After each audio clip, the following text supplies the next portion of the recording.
Merhabalar, kanalıma, videoma hoş geldiniz arkadaşlar. Bir önceki videomda kesmiş olduğum 48 beden eşortmanımın dikimini gerçekleştireceğim arkadaşlar. Evet, her zaman soruyorsunuz lastiği kaç yapacağım diye. 48 bedende benim belim 96 santim arkadaşlar. Şimdi 96'nın 4'te 3'ünü kullanacağız lastik olarak. 96'yı bölü 4 yapıyorum. 24 santim çıkıyor. Yani belimizden 96 eksi 24 yapıyoruz. 72 santim çıkıyor arkadaşlar. Belimize 72, 2 de dikiş payı versek 74 santim lastik kullanacağız. Bu kadar kolay arkadaşlar. Bakın. Şimdi 74 santimden lastiğimi kesiyorum. Benim lastiğimin boyu 4 santim. Eni belimin 4'te 3'ü arkadaşlar. Lastiğimizi bu şekilde hesaplayabiliriz. Kemerimi de bel ölçüsüne göre, yani lastikli olduğu için kalça ölçüsünü kullandık. Kalçaya göre ölçtüm, kestim ve 4 santim lastik kullanacağım için 10 santimlik bir kemer kestim arkadaşlar. Şimdi benim kumaşım 1 metre 15 santim 20 santimdi. Cep için bu kadar bir kumaşımız kaldı. Şimdi cep için ise şöyle bakın, 16-17 santimlik eninde, şöyle 26 santim 27 santimlik boyunda bir cep keseceğim arkadaşlar. Bakın şöyle hemen pratik şekilde, en basit ceptir bu arkadaşlar. En basit şekilde cebimizi kesiyoruz. Evet, 2 kat yaptık. Ön bedenimi alıyorum. Şöyle kumaşımın üzerine yerleştiriyorum. Evet, şu şekilde yerleştiriyorum. Üstten fazlalığını çiziyorum. Cebimizi 6 santime 16 santim çıt atmıştık. Buradan çiziyorum ve cebimle beraber 4 kat 1 santim dikiş payı vererek buradan kesiyorum arkadaşlar. Cebimiz de hazır. Burayı da belimize göre düzenleyelim. Evet arkadaşlar, eşortmanımızın ön bedeniyle birlikte cebimizi kesmiştik 2 kat. Ve bunu tekrar 2 kat bir kumaşın üzerine koyuyoruz. Şu şekilde ceplerimizi kesiyoruz arkadaşlar. 2 tane daha cebimizi kesiyoruz. Cebimizi şu şekilde üst üste yerleştiriyoruz. Bunu da buraya yerleştiriyoruz. Bu şekilde bedenimize dikeceğiz arkadaşlar. Evet arkadaşlar, şimdi cebimizi dikeceğiz. Şöyle ön bedenimi alıyorum.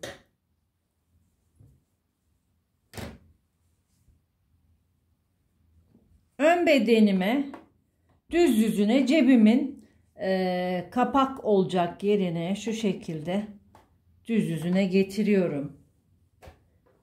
Buradan düz dikişte cebimizi dikiyoruz.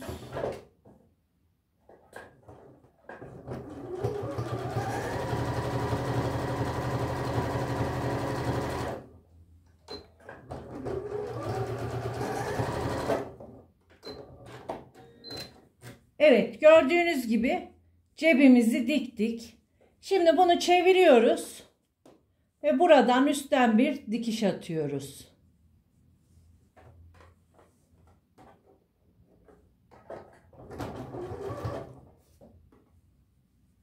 Bir makina hizasında spor dikiş atıyoruz.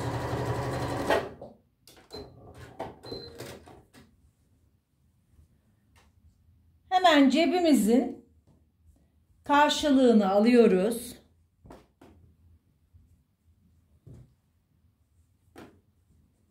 Şu şekilde bakın. cebimizin karşılığını alıyoruz. Şu şekilde bir tutturma yapıyoruz.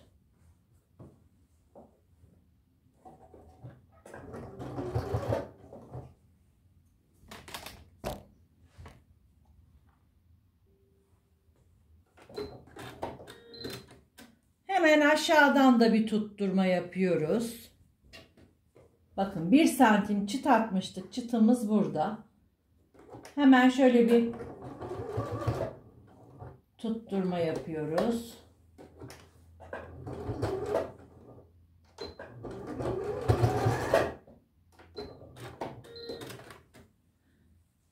Cebimi çeviriyorum. Ve torbaları birbirine dikiyorum buradan.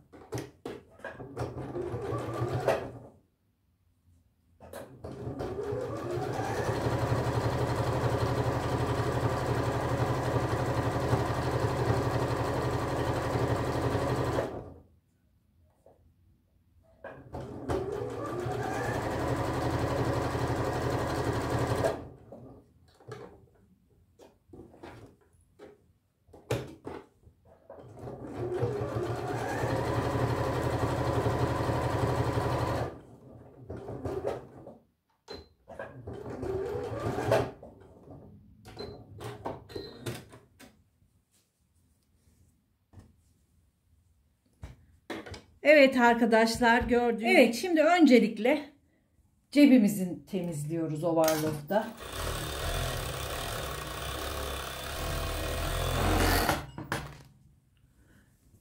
Diğer cebimizi de temizleyelim.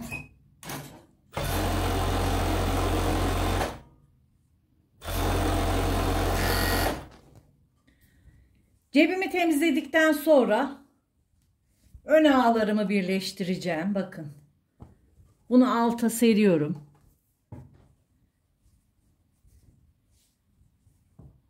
Diğer önümü de alıyorum ve ağımızı birleştiriyoruz.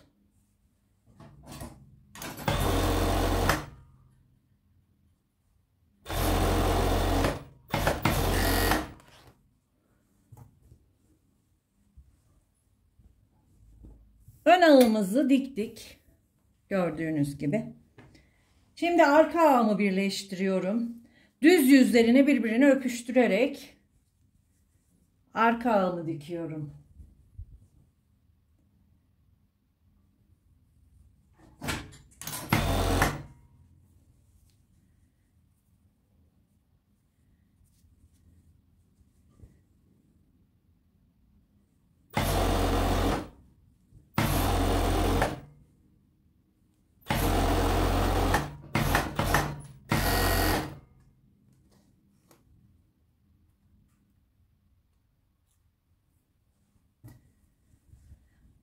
Arka ağımı birleştirdikten sonra arka bedenimi alta alarak ön paçalarımı üste alıyorum ve yanlardan başlıyorum dikmeye arkadaşlar. Bakın. Öncelikle yanlardan eşortmanımızı dikiyoruz.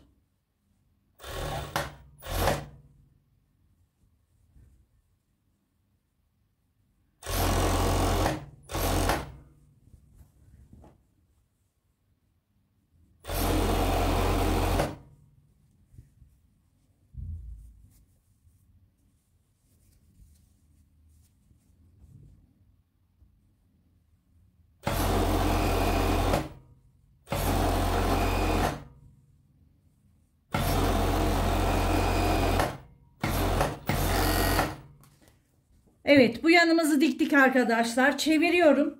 Diğer yanımı ise paçadan başlıyorum arkadaşlar. Arka bedenimiz alta gelmek zorunda. Üst bacak, ön bacak üste gelmek zorunda.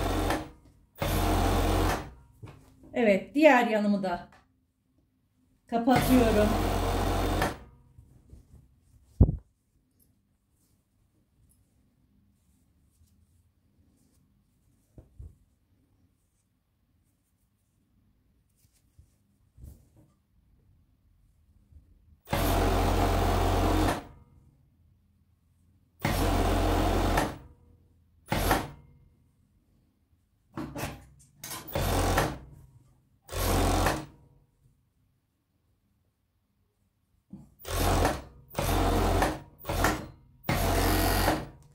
Yanlarımızı diktikten sonra paçadan başlayarak bacak arasını dikiyoruz. Bakın. Paçalardan tutuyoruz. Bacak arasını dikiyoruz. Bakın hiçbir şekilde dönme yok eşortmanımızda.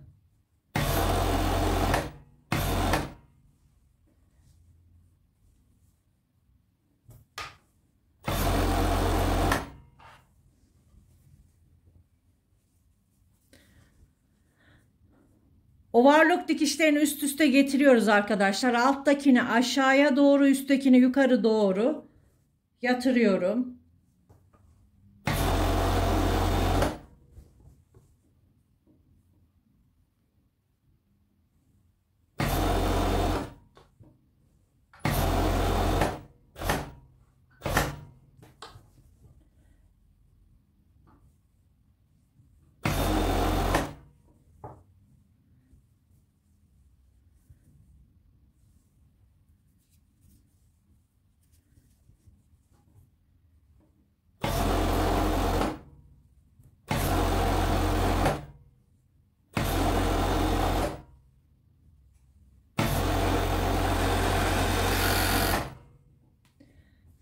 Eşortmanımızın birleştirmesi tamam arkadaşlar. Şimdi kemerimizi hazırlayacağız. Birleştirdik arkadaşlar. Şimdi bunu ikiye katlayarak eşortmanıma dikeceğim. Şimdi şöyle arkadan başlıyoruz.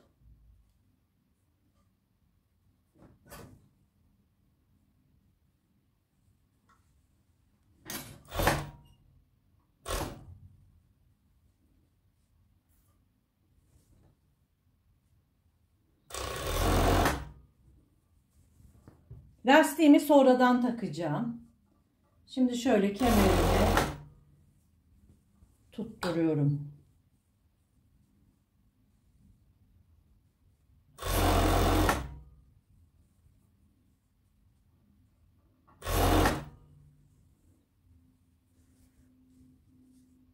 Kemerimin ortasına çıt atmıştım. Bakın çıtım yan dikişime tam denk geliyor ölçerek yaptığımız için. Şu şekilde.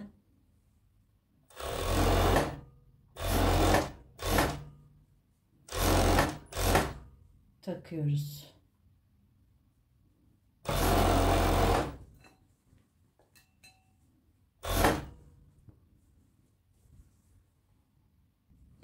Kemerimin sonuna geldiğinde şuradan 5-6 santimlik bir açıklık bırakıyorum. Lastiğimi takabilmek için bakın arkadaşlar burada bir açıklık bırakıyorum. Evet, şimdi lastiğimi burada dikiyorum.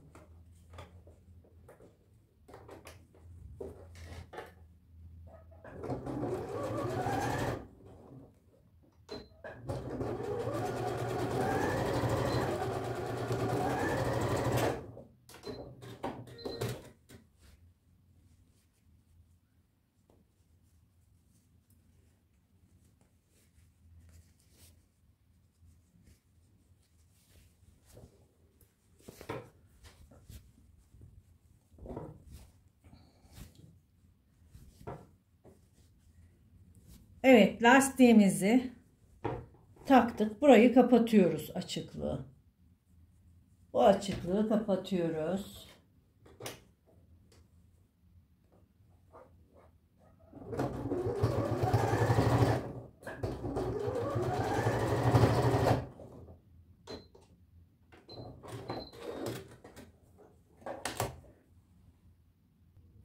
Ben lastiğimin ortasından bir dikiş gidiyorum arkadaşlar. Dönme yapmaması için.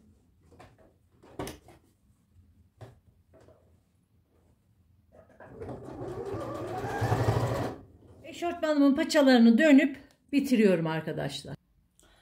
Evet arkadaşlar, gördüğünüz gibi 48 beden eşortmanımızın bitmiş hali. Çok güzel ve şık oldu arkadaşlar. Siz de bu şekilde eşortmanlarınızı kesip dikebilirsiniz arkadaşlar. Instagram sayfam Üçer Hülya. Beni oradan da takip edebilirsiniz. Hoşça kalın, sağlıkla kalın.